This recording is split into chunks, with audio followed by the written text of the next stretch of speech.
Okay, so in this tutorial, I'm going to show you the best way on how you can stop iPhone from being tracked. So make sure you watch this tutorial till the end to exactly know what to do. First up, you simply need to go to your settings. And once you're inside settings, what you need to do is just scroll down a bit until you see the option of privacy and security right over here. If you can't find this, just need to go to search bar and you need to type in privacy and security. You'll be able to find it right over here. Now right over here, you'll see two options. You just got to go ahead and press on tracking first and make sure you turn this off and ask apps to stop tracking. Here you go.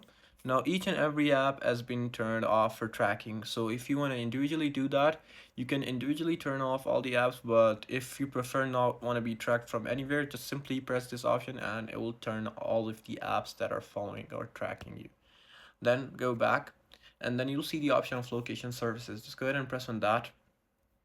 And right over here, you'll see that many apps are using location services. So what you can do is just simply turn off location services. And here you go. Once location services have been turned off, you're good to go. Your phone won't be able to track or it will stop being tracked. So yeah, this is it. I hope this tutorial actually helped you out. I'll see you soon.